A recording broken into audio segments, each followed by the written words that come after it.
गीता में अर्जुन को स्वयं भगवान कह रहे हैं कि उस परमेश्वर की शरण में जा, उसके लिए उन संतों के पास जा जो तत्वदर्शी हो।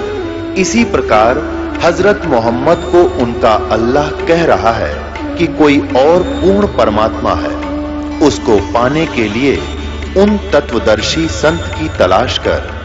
वो प्रभु कौन है, ये जानने के लिए कृपया अवश्य सुनिए जगत गुरु तत्वदर्शी संत रामपाल जी महाराज के अमृत वचन।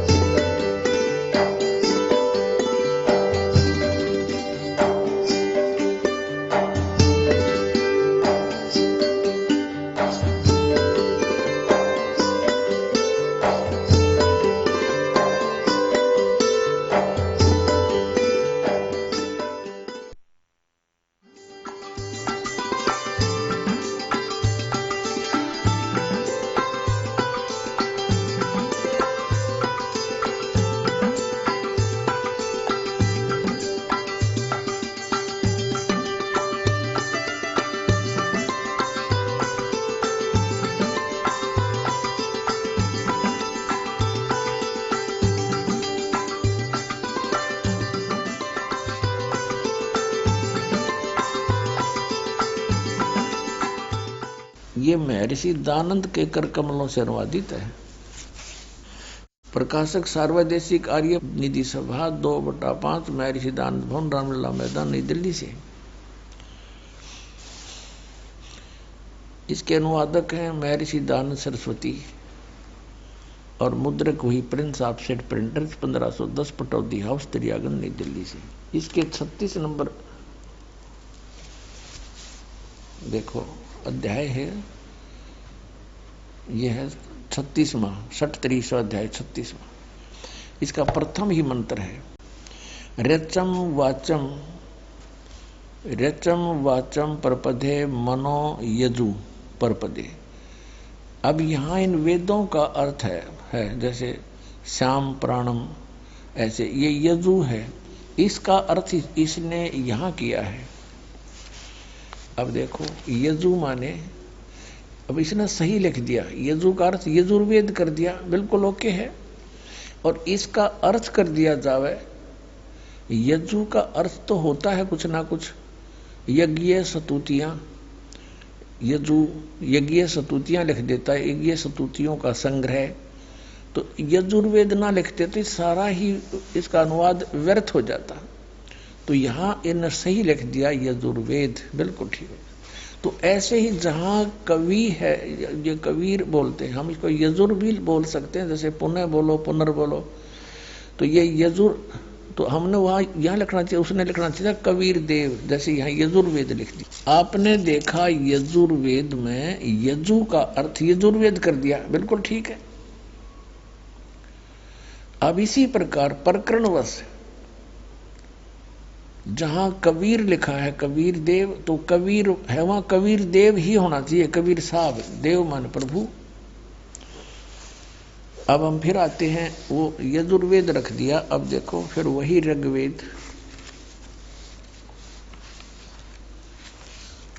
देखिएगा। अब हम फिर ऋग्वेद पर आ गए हैं, ये ऋग्वेद और वही ऋग्वेद है ये। अब हम यहां से पढ़ रहे थे, इसको फिर पढ़ते हैं। ऋग्वेद मंडल नंबर 9 सूक्त 86 मंत्र 26। यज्ञ करने वाले यजमानों के लिए, धार्मिक अनुष्ठान करने वाले भक्तों के लिए, यानी भक्ति करने वाले भक्तों के लिए परमात्मा सब रास्तों को सुगम करता है, उसके रास्ते खोल देता है, उनके विघ्नों को मर्दन करता है, उनके संकटों का निवारण कर देता है, समाप्त कर देता है, उनको पवित्र करता हुआ और अपने रूप को सतलोक में परमात्मा का स्वरूप तेजो में है। एक रोमकूप में करोड़ सूर्य मिला दे, करोड़ चंद्रमा, तो भी रोशनी परमात्मा के एक रोमकूप की अधिक है। इसलिए जब यहां आता है तो अपने रूप को हल्के तेज पुंज का कर लेता है, हल्का कम रोशनी वाला। अपने रूप को सरल करता हुआ वह कांति में परमात्मा अर्थात कबीर देव, ये कबीर देव लिखना, कबीर साहब, विद्युत के समान पहुंचूंगा क्षण एक में, क्षण एक में, क्षण में क्रीड़ा करता हुआ और वर्णीय पुरुष को यानी अच्छी आत्मा को प्राप्त होता है, श्रेष्ठ आत्मा को। अब 27 में बताया है ऋग्वेद मंडल नंबर 9 सूक्त 86 मंत्र 27 में कहा है कि जो परमात्मा ध्युलोक के दिवसे तृतीय पृष्ठे, ये है सतलोक के दिवलोक के तीसरे पृष्ठ पर विराजमान है, वहां रहता है और प्रकाश रूप है। अब देखो ऋग्वेद मंडल नंबर 9 और सूक्त 82 का, ऋग्वेद मंडल नंबर 82 और मंत्र नंबर 1, सर्वोत्पादक प्रभु, सबकी उत्पत्ति करने वाला परमेश्वर, प्रकाश रूप, सद्गुणों की वृष्टि करने वाला, पापों के हरण करने वाला है, वह राजा के समान, राजा के। ये 269 पे अरे 270 पे देखो, इतनी का अनुवाद 270 पे। राजा के समान दर्शनीय है, राजा के समान यानी नर आकार है, मनुष्य दृश्य है, देखने जोगा है, साकार दिखाई देता है। वह पृथ्वी आदि लोकांतरों के चारों ओर शब्दमान हो रहा है। वह वर्णीय पुरुष को, श्रेष्ठ भगत को, श्रेष्ठ आत्मा को, जो दृढ़ भक्त है उसको पवित्र करता हुआ प्राप्त होता है। जिस प्रकार विद्युत स्नेह वाले स्थानों को आधार बनाकर प्राप्त होता है, अपने आत्माओं जो परमात्मा को निराकार कहा करते अपनी कर कमलों से लिख रहे हैं परमात्मा साकार है, राजा की तरह दिखाई देता है, वो तीसरे मुक्ति धाम में विराजमान है, वहां से चलकर आता है, अच्छी आत्माओं को मिलता है। इनके विषय में कहा है मोती मुक्ता दर्शत नाही, ये जग है सब अंदरे, दिखत के तो नैन चश्म, इनका फेरा मोतिया बंदरे। जिसका मोतिया बंद हो जाना आंखों में, उनकी आंख तो ऐसी लगती है जैसे स्वस्थ हैं, इनका कोई डिफेक्ट नहीं और उनको दिखता कती नहीं। ऐसे ही ये विद्वान दिखाई दे थे, बड़े पहुंचे हुए हैं, समाधिष्ट दिखे, और बताओ निराकार परमात्मा ने, और वेदों का उन्हों के वेदों में परमात्मा निराकार है, जब फूटे भाग इनके डबो दिया सारा मानव समाज, इनको संस्कृत भाषा के ज्ञाताओं को, इनको परम विद्वान मानकर हमने इनकी सब बातों को सत्य मान लिया, और ये 100% झूठे थे। इनको कक का पता नहीं था अध्यात्म मार्ग का, ना वेदों का, ना महर्षि दयानंद को, ना इसके अनुयायियों को, और ये डुबो गए कितने समाज को। ऐसे ही अन्य जितने भी आज तक के ऋषि महर्षियों के विचार हैं, आप पढ़ कर देख लो, सुन कर देख लो, परमात्मा को निराकार बताते हैं। और ये धन धन सतगुरु राधा स्वामी पंत, जय गुरुदेव पंथाड़े, ये बात बनाओ सतलोक जाने की, रवानों का भगवान तो है ही नहीं, प्रकाश ही प्रकाश है, चेतन ही चेतन है। वह मोक्ष प्राप्त प्राणी ऐसे परमात्मा में लीन हो जाता जैसे बूंद समुद्र में। बता, ये इनके विधान है। ये भगवान ऐसे गुरु मिले, मानव समाज को डबो दिया, काल के जाल में दृढ़ करके फंसा गए। अब इतने दृढ़ फंदे कर दिए, दास के सामने इतनी कठिनाई पैदा कर दी, लेकिन परमात्मा ने एक तोप का गोला दे रखा दास को, अब सब न ठिकाना ला देगा। और ज्ञान सब ज्ञानड़ी, कबीर ज्ञान सो ज्ञान, और जैसे गोला तोप का भी करता चला मैदान। अब ये जो परमात्मा ने निराकार बताया करते, उन्हीं के हाथों से लिखवा दिया दाता ने।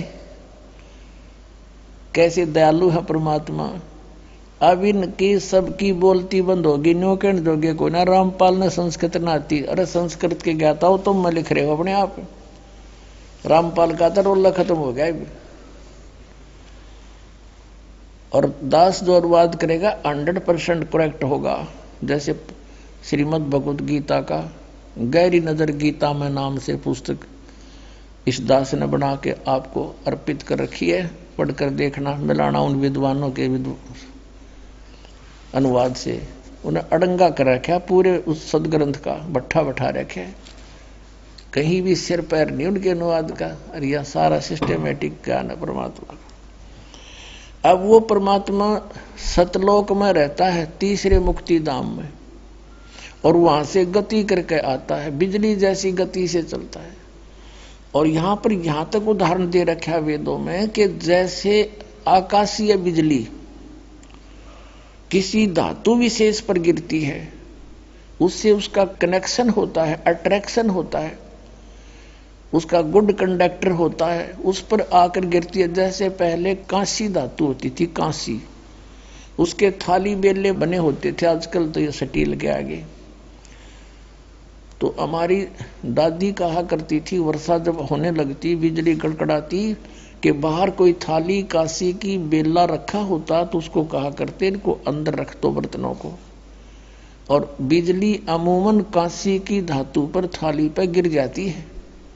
तो यहां वही उदाहरण दिया है कि वो परमात्मा उन्हीं पुण्यात्माओं को आकर मिलता है जिससे उसका उस पर अट्रैक्शन होता है, वहां वो आकर अपना काम कर सकता है। अब उद्देश्य क्या लेकर आते हैं भगवान यहाँ पर, ये भी पवित्र वेद बताते हैं। कबीर साहब कहते हैं वेद मेरा भेद है और मैं ना मिलूं वेदन के माही, और जौन वेद से मैं मिलूं, ये वेद जानते नहीं। अब देखना ऋग्वेद मंडल नंबर 9 सूक्त नंबर 82, अब मंत्र नंबर 2 क्या बताता है। ऋग्वेद मंडल नंबर 9 और सूक्त 82 का मंत्र 1, इसमें स्पष्ट किया है कि जो सबका उत्पन्न करने वाला सर्वोत्पादक यानी कुल का मालिक, वो प्रकाश रूप, कुल का मालिक परमात्मा प्रकाश रूप सद्गुणों की वृष्टि करने वाला और पापों को हरण करने वाला, हमारे पाप नाश करता है, वह राजा के समान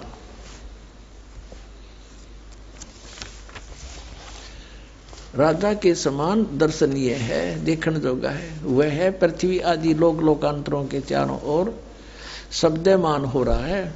वह वर्णीय पुरुष को यानी अच्छी आत्मा को, जो दृढ़ भक्त है, उसको पवित्र करता हुआ प्राप्त होता है। और कैसे प्राप्त होता है, जिस प्रकार विद्युत आकाशीय बिजली स्नेह वाले स्थानों को आधार बनाकर प्राप्त होता है, यानी उस धातु पर ही गिरता है जिस पर वो आ सकती है। अब ऋग्वेद मंडल नंबर 9 सूक्त नंबर 82 के मंत्र नंबर 2 में क्या स्पष्ट किया है, वो किस उद्देश्य से आता है। हे परमात्मन, उपदेश करने की इच्छा से आप, यानी ज्ञान देने के लिए आप महापुरुषों को प्राप्त होते हो, और आप अत्यंत गतिशील पदार्थ के समान हमारे आध्यात्मिक यज्ञ को प्राप्त होते हैं। आप कबीर देव हैं, कति क्लियर कर दिया वेद ने, आप कबीर देव हैं, या कबीर देव लिख दिया बस, इनकी व्याकरण भी बनी रहे ठीक ठाक। आप कबीर देव हैं, सर्वज्ञ तो परमात्मा ही हो सकता, कवि नहीं हो सकता, जैसे ये कवि का अर्थ मानते हैं। शुद्ध स्वरूप हैं, हमारे पापों को दूर करके हे सोम, हे अमर परमात्मा हमको सुख दे। और ऋग्वेद मंडल नंबर 9 सूक्त 82 मंत्र 3 में पवित्र यज्ञों में रक्षा से आप प्राप्त होते हैं, पृथ्वी आदि लोक लोकांतरों में गति करते हुए सर्वव्यापक नहीं आप है, आप स्वयं गतिशील होकर वहां से चलकर विराजमान होते हैं। अपने आत्माओं, अब परमात्मा को पहचानना कितना आसान हो गया, कितना इजी हो गया। हम वेदों को एक श्रेष्ठ ग्रंथ मानते हैं और हैं भी। और वेदों में परमात्मा के गुण लिखे हैं, और वेदों का काम क्या, और वेद उस परमात्मा का लीलाओं का वर्णन करते हैं। वो कैसी लीला करता है, वो कौन है, उसका नाम क्या है, और वही वेद बता रहे हैं, और वही आंखों देखा संत बता रहे हैं। अब ऋग्वेद मंडल नंबर 9 सूक्त 20 को देखिएगा, मंत्र नंबर 1। ऋग्वेद मंडल नंबर 9 और सूक्त 20, इसका मंत्र नंबर 1। इसमें सीधा लिखा है कबीर देव। कबीर देव। अब यहां इन्होंने कर दिया वह परमात्मा।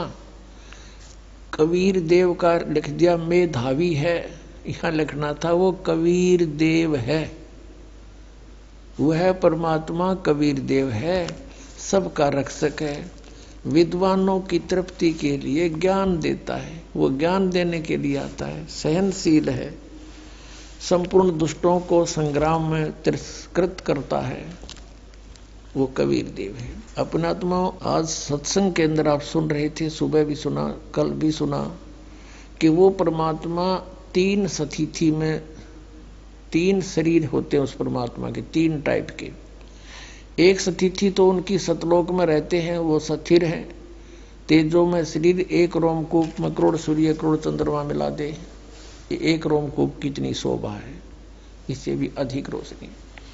और दूसरा वो शिशु रूप धारण करके जब आते हैं, प्रत्येक युग में एक लीला ऐसी करते हैं, और एक जनसाधारण की तरह बड़े होते हैं। बचपन से ही वो अपना ज्ञान प्रचार शुरू कर देते हैं, बड़े बड़े विद्वानों के छक्के छुड़ा देते हैं। और जब वो परमात्मा शिशु रूप धारण करके आते हैं और उनको कोई निसंतान दंपत्ति उठा ले जाता है, फिर वो दूध यहाँ का कुछ ग्रहण नहीं करते, फिर कंवारी गाय के दूध से उनकी परवरिश होती है। और ये भी वेद बताते हैं। और यही कबीर परमात्मा आए थे जब 25 दिन के हो गए थे, बालक रूप में कमल के फूल पर प्रकट हुए थे सतलोक से आकर के, और वहां से नीरू नीमा नामक एक जुलाहा दंपत्ति उठा ले गए थे। परमात्मा 25 दिन के हो गए थे, कुछ भी अन्न आहार नहीं किया था, और उस समय कंवारी गाय लाई गई थी, और उस कुंवारी गाय को ने दूध दिया जो परमात्मा ने दूध पिया था। कबीर साहब ने 600 वर्ष पहले ये लीला मां लिख करके जा चुके थे। अब वेद उसका समर्थन कर रहे हैं कि भगवान वो है जो ऐसी लीला करता है। ये नीरू नीमा कौन थे? नीरू नीमा उसी जन्म में ब्राह्मण थे। गौरी शंकर नाम था नीरू का, सरस्वती नाम था इस नीमा का। और ये भगवान शिव के बहुत अच्छे भक्त थे, शिव पुराण की कथा किया करते थे, और कथा से जो भी उनको पूजा मिलती थी उससे अपना निर्वाह चलाते थे। और वो कोई एक्स्ट्रा किसी को गुमराह नहीं करते थे। वहाँ के काशी के आसपास के गांव के व्यक्ति उनको बहुत चाहते थे, उनसे ही कथाएं कराते थे। अन्य जो स्वार्थी ब्राह्मण थे, गुमराह करने वाले, वो इस चीज से परेशान थे कि लोगों का अट्रैक्शन अब इस गौरी शंकर की तरफ अधिक होता जा रहा है। उससे ईर्ष्या करते थे, जगह जगह जाकर उसकी बुराई करते थे, लोगों को उनसे दूर रखने की चेष्टा करते थे। इस बात का ज्ञान था मुसलमानों के काजी और मुल्लाओं को। उन्होंने सोचा कि ये हिंदू धर्म का ज्यादा प्रचार कर रहा है गौरी शंकर, इसको जबरदस्ती मुसलमान बना दिया, इसके घर पर पानी छिड़क दिया अपना जूठा करके मुसलमानों ने, इसके मुंह में, दोनों के मुंह में डाल दिया। उधर से हिंदू देख रहे थे, वो ब्राह्मण जो उनके विरोधी थे गौरी शंकर के, वो भी वहां देख रहे थे। उनको सबको पता चला तो कह दिया कि बाई फोर्स कह दिया कि वो मुसलमान बन गया, इसको निकाल दो, जाति से धर्म से निकाल दिया, गंगा में स्नान करना बंद करवा दिया, सब शास्त्र छीन लिए। अब वो विवश हो गया गौरी शंकर, निर्वाह उसका बंद हो गया।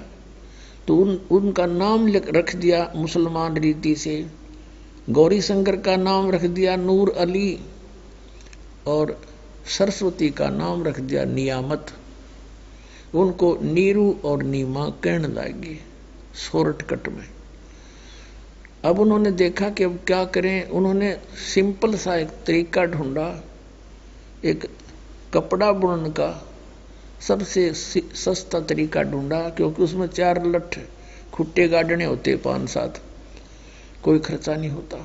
वो कपड़ा बुनने लगे और जिस कारण से वो जुलाहा कहाए।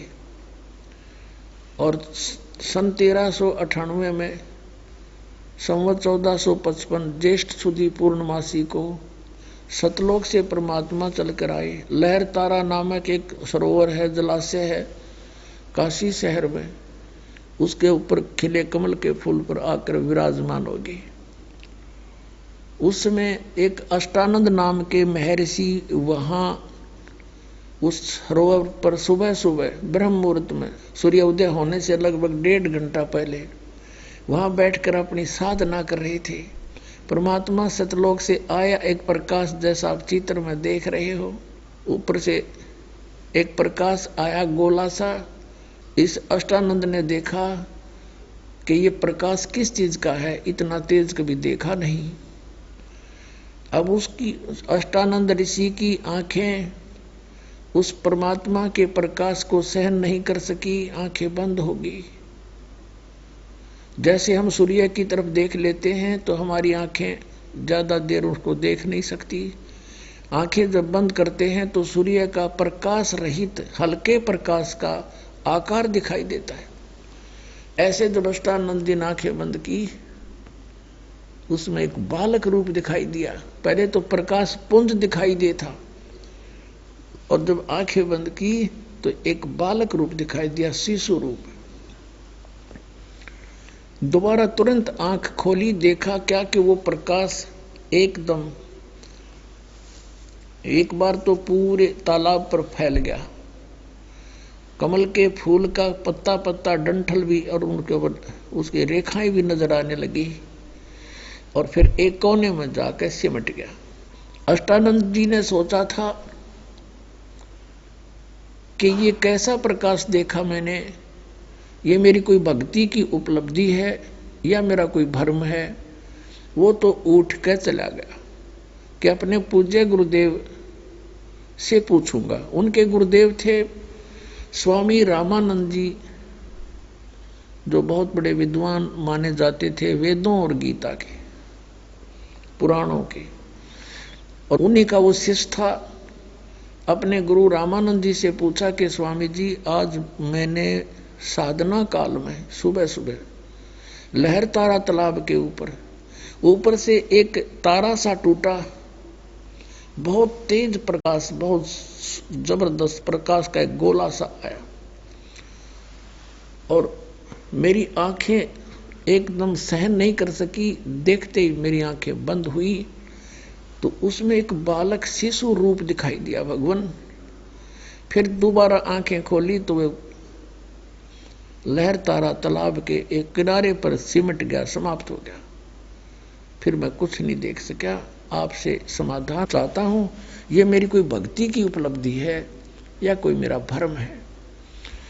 रामानंद जी को जैसा ज्ञान था, अपने शिष्य का समाधान इस प्रकार किया कि बेटा, जब अवतार लोग आते हैं ना ऊपर के लोगों से, वो ऐसे ही लक्षण होते हैं। तारा ऐसा टूटता है और वो किसी माँ के गर्भ में जन्म लेंगे, बालक रूप में कुछ ही दिनों में आ जाएंगे, यहाँ कोई अपना लीला करेंगे। अब शिष्य संतुष्ट हुआ, गुरुदेव को ने जैसा कहा। अब इन महापुरुषों को इतना ही ज्ञान था कि भगवान जैसे ये श्री राम, श्री कृष्ण, श्री विष्णु जी के अवतार मानते हैं और ये भी मानते हैं कि बगैर माता के कोई उत्पन्न नहीं होता, इनके भगवान भी माँ से ही उत्पन्न हुए। लेकिन हमारा भगवान और आप सभी का भगवान, वैसे तो हमारा कहना ठीक नहीं, हमारा जो आपका जो सर्वशक्तिमान हमारा परमात्मा है वो माँ से जन्म नहीं लेता। वो स्वयंभू है, परिभू है, ऐसनाविरम शुक्रम अकायम। उसका शरीर माता पिता के शुक्र से, शक्ति से बना हुआ नहीं है, उसकी काया वो नहीं है, उसमें स्नायु नहीं है, शरीर तो है, नहीं तो फिर असनायु क्यों कहना। जैसे यजुर्वेद अध्याय नंबर 40 के मंत्र 8 में सपरि आगात, वो सबसे पहला प्रगट पुरुष है, स शरीर देहधारी है, इसका अर्थ ये बनता असली तो।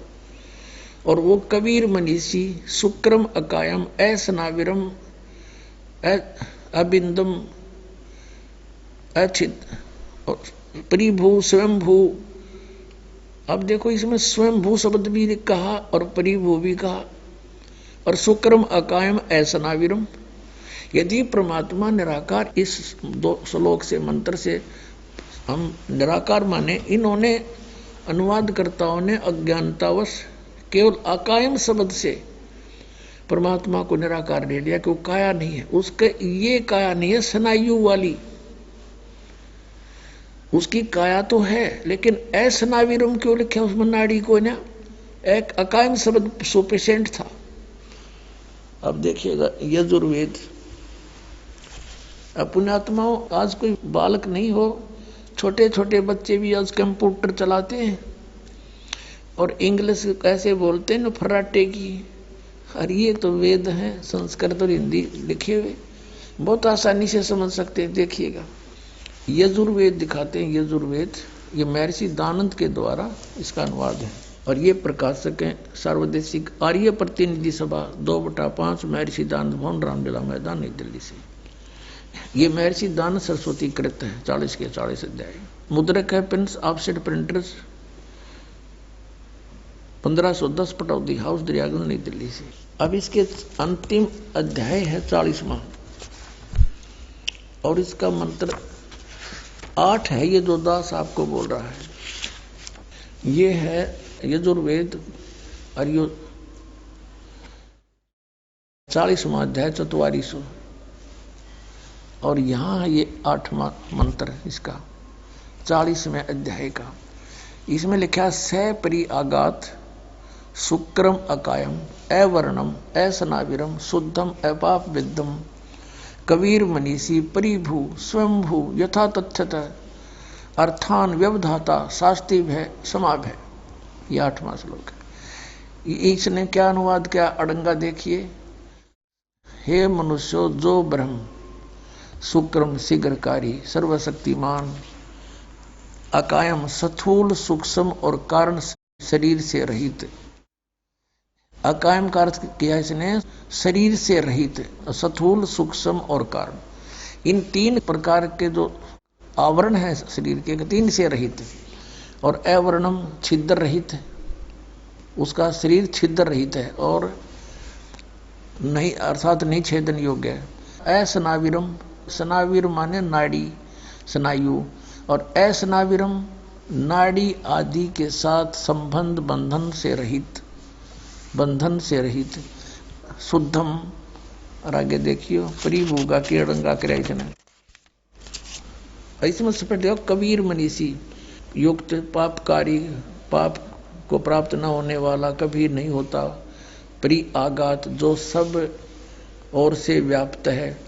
परि आगात, सबसे प्रथम शरीर, सबसे प्रथम प्रगट पुरुष बनना चाहिए इसका अर्थ। और जो कबीर देव, वो कबीर देव है, कबीर देव सर्वज्ञ नहीं।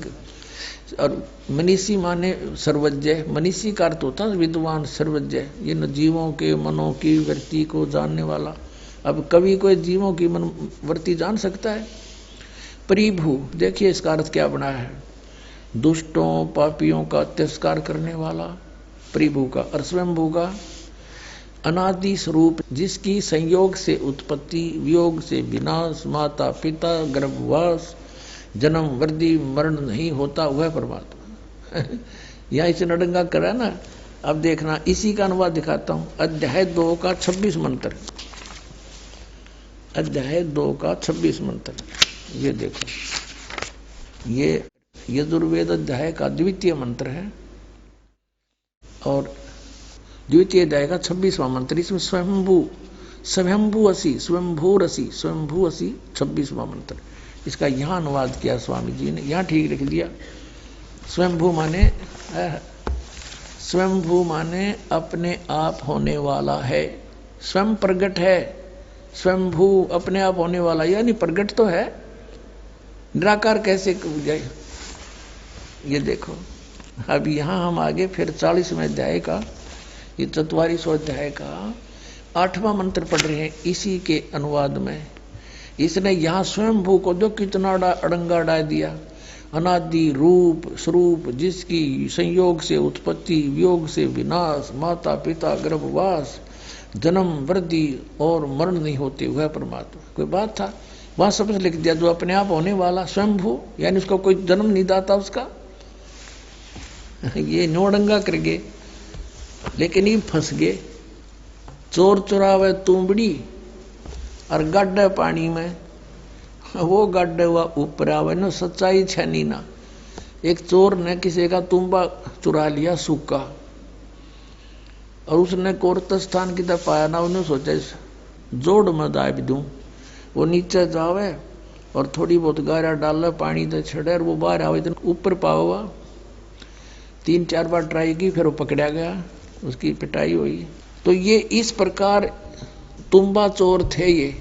इन्होंने अपने अज्ञान को ऊपर रखने के लिए वेदों का अनर्थ भी करना चाहा, फिर भी परमात्मा ने सच्चाई उस तुम्बे की तरह कहीं ना कहीं से निकाल के ऊपर ला दी।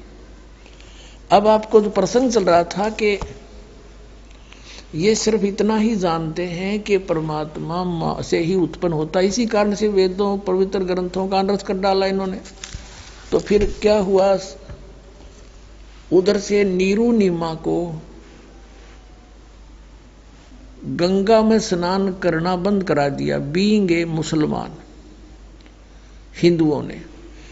अब उधर क्या होता था कि गंगा का पानी वर्षा के दिनों में जो फुल स्वयं पर चलती थी दरिया, कुछ घाट सा बना हुआ था पशुओं के पानी पीने के लिए, उस पर से उछल कर पानी और फ्लो हो गए और एक बहुत बड़े सरोवर का रूप धारण कर लेता था, जो सारा वर्ष बिल्कुल ठीक सुंदर स्वच्छ पानी गंगा का ही था। वहां अब वो नीरू नीमा गंगा में स्नान करने से मना हो जाने से फिर उन्होंने ये विकल्प खोजा, गंगा का ही स्वच्छ जल लहर तारा नामक सरोवर में वहां स्नान करने जाते थे डेली वक्त उठ के वक्त से। उस दिन भी जिस दिन परमात्मा सतलोक से चलकर आए बालक रूप धारण करके, प्रतिदिन की तरह उस दिन भी वो स्नानार्थ जा रहे थे। उनका संतान नहीं थी, आयु लगभग उनकी 60 वर्ष की हो चुकी थी। अब नीमा रास्ते में रो रही है, क्योंकि कोई रिश्तेदार आ जाता है शाम को, या कोई पड़ोसी आ जाता है, आसपास बैठ जाती बहनें, पूछ लेती हैं संतान नहीं अग नहीं। तो ये इंजेक्शन ला करें काल के विचारों के। एक जातक तो चाहिए था, भगवान ने क्या करी, बुढ़ापे का सहारा हो जाता है, दुनिया का मुंह बंद हो जाता। तो वो इंजेक्शन लाकर चले गए, और उधर से नीमा सारी रात से उसी दुख में दुखी थी। सुबह उठकर जब वो जा रही थी फिर भी रो रही थी, हे भगवान, हे मेरे शंकर भगवान, क्योंकि वो शिव के पुजारी थे। भले ही मुसलमान बन गए थे, लेकिन अंदर से भगवान शिव की कसक मिटी नहीं। कहा कि हे शंकर भगवान, आपके घर में क्या खिलौनों की कमी है भगवान, अपनी दासी को एक दे देते, मेरा भी संसार में साझा हो जाता और दुनिया का मुंह बंद हो जाता कि मैं बांझ ना कहलाती। पुण्यात्मा, ये अध्यात्म मार्ग है, और जगत और भगत का इसी बात पर विरोध सदा रहा है कि जगत की जो रीतियां हैं वो भक्ति मार्ग में बाधक है, और भक्त ने वो रीतियां त्यागनी पड़ती हैं, उन पर गहराई से विचार करना पड़ता है, और वो रीति वो सब क्रियाएं समाज के विपरीत होती है। इसलिए समाज उस भक्त के साथ बहुत कुछ विरोध करता है, परेशानियां पैदा करता है। अब समाज तो ये मानता है कि जिसका संतान नहीं, पुत्र पुत्री नहीं है, विशेषकर तो पहले पुत्र ने संतान मान्या करते, पुत्री से 6 हो जाओ, नो क्या करना, पुत्र बिना भी के जीना, ऐसा इंजेक्शन ला रखे थे। अब संत मार्ग जो परमात्मा का विधान है उसके अनुसार, क्योंकि हमने मोक्ष चाहिए। और संतान कैसे होता है? परमात्मा कहते हैं जैसे एक समय सुखदेव ऋषि मां के गर्भ में 12 वर्ष तक रहा और उसको ये ज्ञान हो गया कि बाहर आते ही ये तीनों गुण, रजगुण ब्रह्मा, सतगुण विष्णु, तमगुण शिव जी का जो प्रभाव है हमें अचेत कर देता है और हम भूल जाते हैं हम कौन हैं, के उद्देश्य लेकर आए थे। तो इसलिए 12 वर्ष तक मां के गर्भ से बाहर नहीं आया। फिर जब वो बाहर आया, पहले सूक्ष्म रूप था, बाहर आते ही एकदम 12 वर्ष के बच्चे जितना रूप बन गया और अपनी ओर नाल को कमर पर डाल लिया और चलने लगा। वो व्यास की, उसके पिता का नाम वेद व्यास था और वो उठकर जब चला तो व्यास जी ने कहा, बेटा मुझे सूरत तो दिखा दे। अरे कहाँ चला चतभंग, 12 वर्ष बाट देखी, तेरी इंतजार करी, पुत्र होगा, खुशी मनाऊंगा, गुण गाऊंगा भगवान के, और तू एक बार मेरे सीने से लग जा, मेरा कलेजा ठंड पै जाएगी। तो सुखदेव ऋषि ने देखा नहीं उसकी तरफ और ऐसा पीछा मुंह किए हुए कहने लगा, ऋषि जी ना जाने कितनी बार तू मेरा पिता हो लिया और ना मेरा कितनी बार मैं तेरा बाप हो लिया। ये तो बूंदा बेगन है, मेरा पीछा छूटने दे। अब मैं तेरी तरफ इसलिए नहीं देखना चाहता कि मेरी भी ममता तेरे में ना हो जाए और फिर बात बिगड़ जाए। यह तो बूंदी बुरी आग है। तो सुखदेव ने कहा था, एक लेवा एक देवा दूतम, ऋषि जी कोई किसी का पिता नहीं पूतम। ये तो ऋण संबंध जुड़ा एक ठाठा, अंत में सब 12 बाटा। इतना कहकर आकाश में उड़ गया। अपने आत्मा परमात्मा कहते हैं कि तुम्हारे ये संयोग संस्कार पिता पुत्र का, पुत्री का, संतान का, जैसा रिश्तेदारी का, ये पिछले उलझ पुलझ हैं आपके, कोई लेन देन उलझ रहा है। अब जैसे बहुत से प्रमाण देने पड़ते हैं एक कंसेप्ट को क्लियर करने के लिए, नहीं तो अब बात कति गले नहीं उतरा है, इतना उलझा दिया काल ने। एक व्यक्ति था, उसको एक पुत्र प्राप्त हुआ, उसकी पत्नी की मृत्यु होगी। दूसरा विवाह कराया तो 10-12 वर्ष के बाद तो एक पुत्र की प्राप्ति होते ही वह पत्नी भी मर गई, आप भी मर गया। और बड़े भाई का विवाह हो चुका था, यानी बड़े लड़के का विवाह हो चुका था। अब वो 2 भाई थे, एक तो पहले वाली माता का, पिता एक का, और दूसरा दूसरी माता का। माता रही नहीं, पिता रहे नहीं। अब कुछ दिनों के बाद क्या हुआ, वो छोटा लड़का रोगी हो गया और बड़े का विवाह हो चुका था। उसका कुछ ट्रीटमेंट उन्होंने कराया, राहत कुछ मिली नहीं। तो कुछ दिनों के बाद उन्होंने दोनों ने सोचा कि ये मर जाए तो अच्छा है, और नहीं तो आधी जमीन को प्राप्त करेगा। 15-16 एकड़ जमीन थी, 20 एकड़, और सबको पता है कि ये मरने वाला है और ये रोगी है, तो इसको विष दिला देते हैं। ऐसी दोनों का हो गया प्रॉमिस। क्यों बुरे काम पर जल्दी एक राय बन जाती है। उसने किसी डॉक्टर से सलाह की, डॉक्टर ने कहा इतने पैसे लूंगा, मैं कर दूंगा काम। उसने इंजेक्शन लगा दिया विष का, लड़का मर गया। सबको पता था बीमार है, रोगी है, वही डॉक्टर भी आता था, खूब दिखाए इन्होंने, तो बात खत्म हुई। उनके कुछ दिनों के बाद एक पुत्र प्राप्त हुआ है, 1 वर्ष के बाद। इकलौता पुत्र, जमीन खूब बढ़िया, अच्छा गुजारा, खूब खिलावे पिलावे, गिने दिनों में युवा हो गया। जब हो लिया 15-16 वर्ष का, उसका ब्याह कर दिया, पत्नी आ गई। उसके बाद वो बालक बीमार हो गया, रोगी हो गया। इकलौता पुत्र, उसके लिए कोई कसर नहीं छोड़ी। जो भी किसी ने झाड़ फूक बताई, मुंह मांगे पैसे दिए, डॉक्टरों को दिए, सब जगह घूम लिए, आधी जमीन भी बिक गई।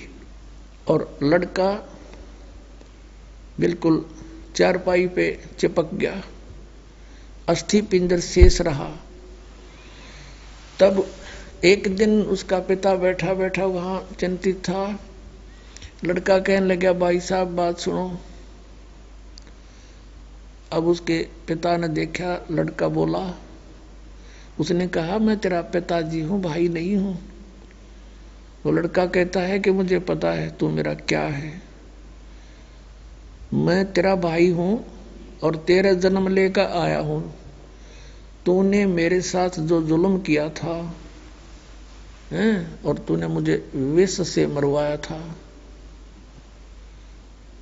और अब मेरा हिसाब हो लिया भाई साहब, कफन कफन के पैसे शेष हैं, लकड़ियों के, तेरा मेरा हिसाब बराबर हो चुका है और वो तैयार कर ले, बस मैं चला। अब उसने कहा कि भाई बात बता क्या है, कि बात बताने लग रहा मैं तेरा वो भाई हूं जो तेरे पुत्र रूप में आया हूं। तूने मेरे साथ क्या किया था, इस जमीन के लालच में, वो जमीन मेरी बराबर हो ली, बेच ली ना तने आदि, औलादी से भी ज्यादा बिकली मेरी। तो फिर उसके बाद बात समझ में आ गई उस व्यक्ति कहे कि भाई सचमुच मैंने करा तो जुल्म था। फिर उस समय एक और प्रथा थी कि औरतों को, जो किसी का पति मर जाता था, उसकी पत्नी को उसी चिता में जिंदा जलाया करते थे साथ में। अब उस व्यक्ति ने ये कहा कि भाई साहब एक बात बता, फिर मैंने तो जो किया था मेरा तो नाश हो गया और संतान की आस नहीं, तेरे बाद कोई संतान हुई नहीं और ना संभावना होने की, मेरा तो नाश हो गया। दिशा मन करा मेरे आगे आगी, वह मंजूर हुई मन्नत है। लेकिन इस लड़की ने क्या बिगाड़ा जो तेरे ब्याही गई है, अब ये तेरे साथ जिंदगी जलाई जाएगी, इसका दोष बता दे, मेरा पेटा भर जाएगा, मेरा सब्र हो जाएगा। तब उसने बताया लड़के ने कि वो डॉक्टर कहाँ है जिसने मुझे विष दिया था, इंजेक्शन लगाया था। उसने बताया कि तेरे 3 वर्ष बाद वो मृत्यु को प्राप्त हो गया था, 2-3 वर्ष के बाद। ये लड़की वही डॉक्टर है, इसने कराया था, अब इसको भोगना पड़ेगा, जिंदा फूकी जाएगी। यूं कहकर प्राण छोड़ गया, शरीर छोड़ गया वो जीव। अपने आत्मा, ये परमात्मा का विधान जो का तू समझ लेना इसको। एक लेवा एक देवा दूतम, कोई किसी का पिता नहीं पूतम। ये तो ऋण संबंध जुड़ा एक ठाठा, अंश में सब 12 बाटा। आज कितने अच्छे पुत्र पुत्रियां हैं, लड़कियों का विवाह कहीं हो जाएगा, वो तो वही 12 बाट उसी दिन से जिंदगी होगी। और आगे फिर उस बेटी के जीवन में क्या क्या कष्ट हैं, कहाँ कहाँ जाएगी, कैसे कमाएगी, कैसे रहेगी, कोई बालक होगा, कोई मर जाएगा, कोई जीवेगा। और फिर मृत्यु के उपरांत पिता कहीं जन्म लेगा, कोई पशु बनेगा या पक्षी बनेगा, पुत्र का कहीं संस्कार होगा, वहां चला जाएगा। हो गए सारे 12 बाट, यानी अलग अलग रास्ते। तो जिनके संतान नहीं है उनका ईब संस्कार समाप्त हो चुके हैं, और उनको ये भक्ति मार्ग मिल जाए, ये मंत्र मिल जाए, उनका तो फाइनल गेम है, वो बहुत आसानी से पार हो सकते हैं। जैसे संसार की गुटी ना पीवेंगे तो और इस ज्ञान को आधार लेकर जीवेंगे, उनका तो काम बन गया, कहीं उनका झंझट मिटा पड़ा है। रही बात संतान की, कोई बात नहीं, संतान बुरी नहीं है। अब मालिक की शरण मिल गई, ये संतान है संस्कार से, अब ये संस्कार बदल देगा भगवान इनके। मान ले कुछ ऐसे संस्कार होते को बालक ने ऐसी गलती करनी होती, उसके कारण मनमाने सारा परिवार जेल में चला जाए, उन संस्कारों को मालिक ही खत्म कर देगा अपनी वीटो पावर से, सतभक्ति करने वाले का। और ये सब संस्कार ही आपके पास बेटा बेटी जो भी हैं, इनको भी नाम से जुड़वा दे, और फिर सारे सतलोक चले जाएंगे, सब बच्चे परमात्मा के। ये भी कोई दुख नहीं है, लेकिन इसी उद्देश्य से कि हमें संतान नहीं हुई, इस आग में नहीं जलना चाहिए, इस ज्ञान को आधार बना के। अब जैसे नीरू नीमा के बालक नहीं थे, संतान नहीं थी, अब परमात्मा स्वयं आगे उनको यहां से निकालन खातिर न संतान भी दे सके थे उनको। नहीं दी। डॉक्टर वो चीज नहीं दे सकता मरीज ने जो उसके लिए रोग बढ़ा दे। अब हम आगे परमात्मा के ऑपरेशन थिएटर में, यदि आपने मोक्ष कराना है तो सतलोक आश्रम में आया करो, और तुमने संसारिक ही धन चाहिए तो यहाँ आने की जरूरत नहीं। और यहां आपको ये उद्देश्य लेकर आएगा हमारा पीछा छूटे सदा के लिए, तो जो संसारिक सुख है वो तो आपको रूंगे में दिए जाएंगे। रूंगे में कैसे? पुराने समय के शब्द हैं ये। हमारी दादी जी जैसे कोई आ जाता बेर बेचन या प्याज बेचन या कोई और टिंडे बेचन, तो उस गेहूं के बदले में न पूछा करते भाई कितनी बार देगा, तो वो जैसा भी देना होता उसने तो कह देता कि गेहूं के 2 बार दूंगा। एक तरफ गेहूं डाल दिए जाते, एक साइड में जैसे टिंडे, और उनके 2 बार तोल देता गेहूं के इक्विवेलेंट। फिर हमारी दादी कहा करती भाई रूंगा और दे, रूंगा और बिना सौदे का कितना और दे, वो 2 टिंडे ठाकर और डाल देता है। नो कहती ना थोड़ा सा एक और डाल देता है, ले माई यू रूंगा। उसने रूंगा कहा करते यानी बिना सौदे का, वैसे फ्री में प्राप्ति। तो ये जो यहाँ संसारिक सुख है आपको, ये तो रूंगे में दिए जाएंगे आपको, ये सौदा तो अलग है यहाँ का। और दूसरा उदाहरण आपको देते हैं, जैसे कोई गेहूं बोता है, गेहूं बीजता है, तो गेहूं का उद्देश्य बीजने का क्या होता है उसका, कि मेरे बच्चों का मेरा पेट भरे, हम भूखे ना मरे, अपने खाने के लिए बोता है, उसका उद्देश्य यही होता है। और उसके साथ साथ पशुओं का चारा भूसा तो अपने आप बनता, भूस उसका भूस पहले स्टार्ट होता है और वो गेहूं बाद में आएंगे। तो ये समझ लेना, जो सत भक्ति आपको दिए जाते हैं सब प्रोसीजर मंत्र जाप करने के, इनमें संसारिक सुख तो आपको बिना मांगे मिलेंगे, आप भूस की तरह अपने आप होंगे ही। और मोक्ष असली उद्देश्य तो मोक्ष का है। असली उद्देश्य किसान का गेहूं बीजन का है कि हमारे बच्चे भूखे ना रहे, हम भूखे ना मरे, पशुओं का चारा तो अपने आप हो ऐसा उसमें। तो ये ऐसे मंत्र आपको दिए गए हैं कि संसारिक यहाँ की आवश्यकताएं आपकी ऑटोमेटिकली पूरी होंगी, लेकिन उद्देश्य आपका ये हो। अब जैसे कोई किसान ने गेहूं बीज लिए और कच्चे काट लिए, भूस तो बन गया पशुओं के लिए, काट के खवा दिया तो हरा हरा, लेकिन आप भूखा मर जाएगा। तो यदि आप केवल संसारिक सुविधाओं को उद्देश्य लेकर आओगे, वो तो मिलेंगी खूब, लेकिन वो टारगेटेड पॉइंट फेल हो जाएगा, वो वस्तु जो चाहिए थी वह रह जाएगी, उस बिना फिर भूसका कराएंगे के। तो परमात्मा ने नीरुनिमा को संतान नहीं दी। ये नीरुनिमा कौन थे? क्योंकि ये 7 दिन का जो सत्संग है पुण्यात्मा, इसलिए रखा जाता है कि इसमें हम अधिक डिटेल से बता सकते हैं, हमारे पास समय होता है। परमात्मा 4 युग में आते हैं, कबीर परमेश्वर वो सत्य पुरुष ऐसे लीला करते हैं प्रत्येक युग में। ये नीरुनिमा कौन थे? सतयुग में परमात्मा आए थे, सतसुकृत नाम था, ऐसे ही एक बालक रूप धारण किया था, कमल के फूल पर मिले थे, और उनको एक ब्राह्मण दंपति ने संतान उठा ले गया था ऋषि।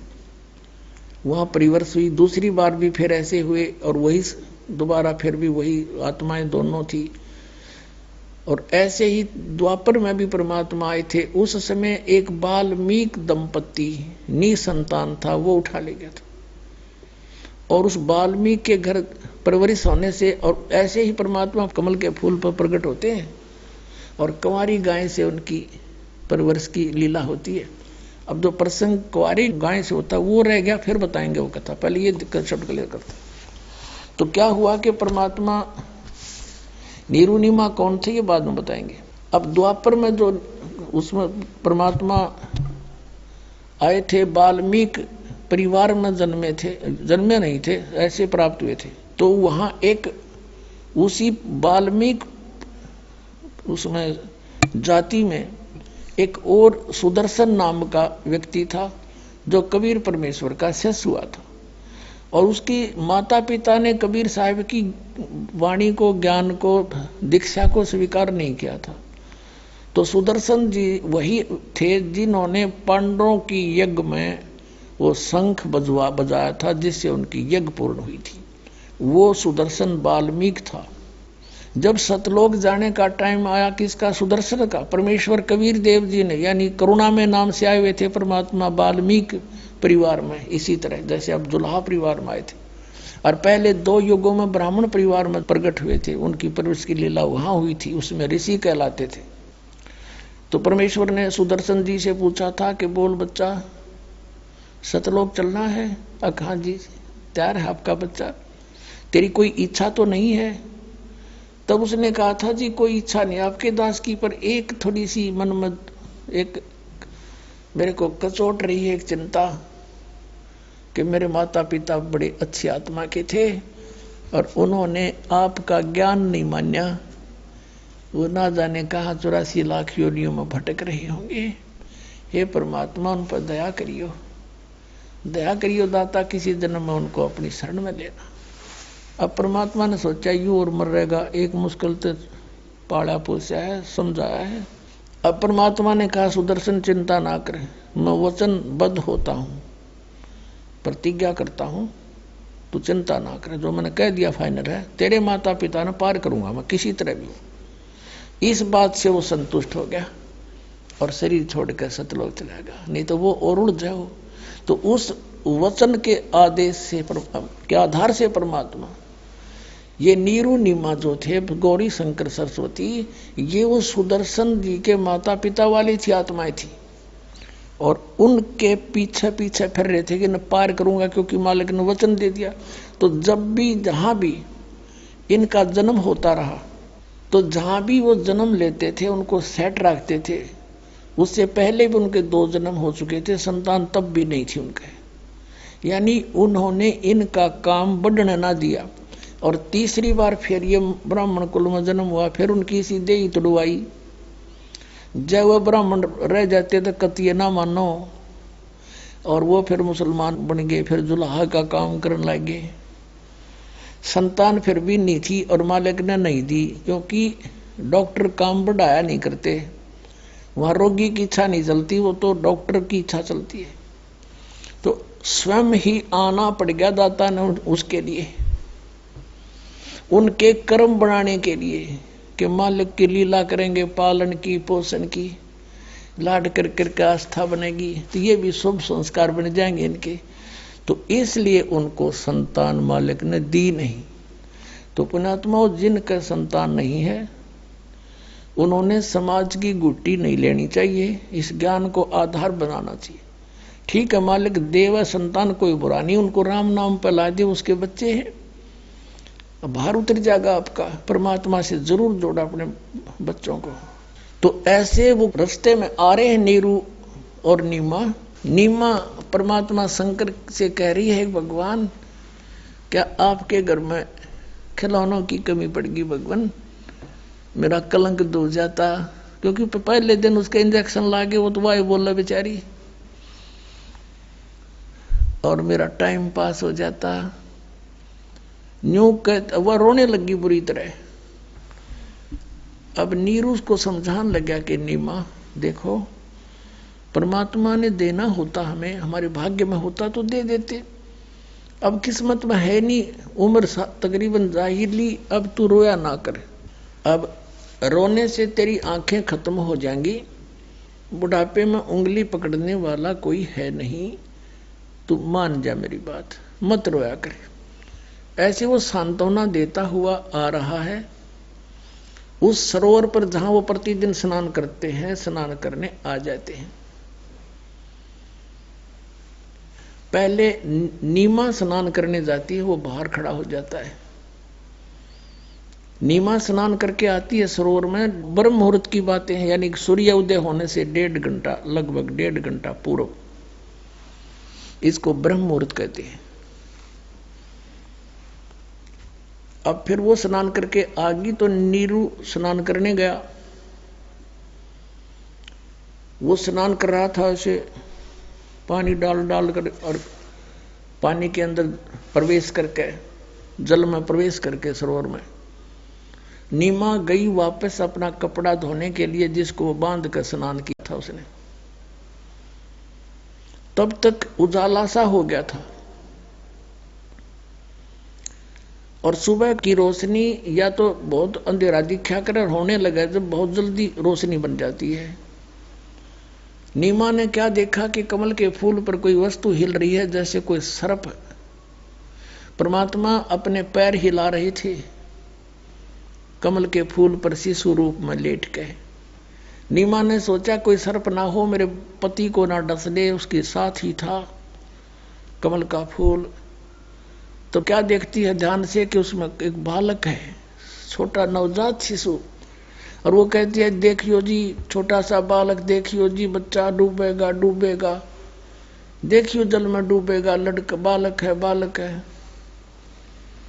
अब नीरू ने सोचा या तो मेंटल हो ली, अब इसने जल में भी बच्चे दिखाई देने लगे। हे भगवान, हे परमात्मा दया करिए, या कति पागल होकर मरेगी। और वो स्नान कर रहा, ध्यान नहीं दे रहा और कह रहा है कि नीमा मान जा मेरी बात, अब छोड़ दे इस बहम को। वो कहते देखियो जी सचमुच देखियो, देखियो कि डूब गया डूब गया। अब उसने जब इतनी शीघ्रता से और कसक से कहा तो उसने देखा उस तरफ जिधर वो संकेत कर रही थी, सचमुच कमल के फूल पर एक बालक। उसको उठाकर कमल के फूल समेत अपनी पत्नी को थमा दिया।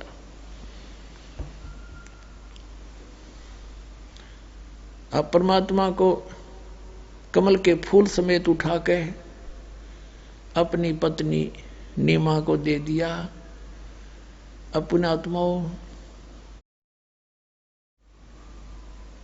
अब उस परमात्मा को सीने से लगाकर वो माई, अब कभी तो वो उसका मुख चूमती है, कभी सीने से लगाती है और सौ सौ शुक्र मनाती है अपने शंकर भगवान के कि आज ही पुकार करी थी। पुकार करती तो सारी उम्र हो गई थी उसने, पर यह बुद्धि काम मना करती मेरी, क्योंकि आज जब पुकार करी थी दाता तेरे चरणों में, आज ही आपने मेरे को लाल दे दिया। यहाँ गरीबदास साहब जी कहते हैं जगत का पेख ना पेखा, धनी का नाम ना लेखा। जो स्वयं आ रहा गोदी में उसका जिक्र भी नहीं, और शंकर भगवान के नंबर बने या ऐसे ही बन रहे हैं इनके नंबर सबके। जैसे ये दास श्री कृष्ण जी, विष्णु जी, शंकर भगवान, हनुमान जी और श्याम जी, इन सब के पुजारी थे। जैसे बच्चे ने तो शिक्षा में पास हो जाए वो बहुत बड़ी उपलब्धि मानी जाती है, तो वो पास हो जाते, शुक्र मना करते अपने भगवानों का। फिर रोजगार प्राप्त हुआ, सर्विस लगी, शुक्र मनाया अपने भगवानों का। संतान में हुई, उस शुक्र मनाया इन्हीं भगवानों का। अब पता चला कि ये तो कुछ दे ही नहीं सकते, ये तो पिछले संस्कार फलें थे, एज इट इज था, नो का नो पूर्व निर्धारित जो लिखा हुआ प्रारब्ध था वही मिल रहा था। और पूर्ण परमात्मा कबीर जी हमारे संस्कार भी चेंज कर देते हैं, हमारे पाप का नाश करके हमें सुखी कर सकते हैं, दुख का निवारण कर सकते हैं। ये था वो धनी। कहते जगत का पेख ना पेखा, धनी का नाम ना लेखा। जो सब कुछ करता उसका जिक्र भी नहीं था।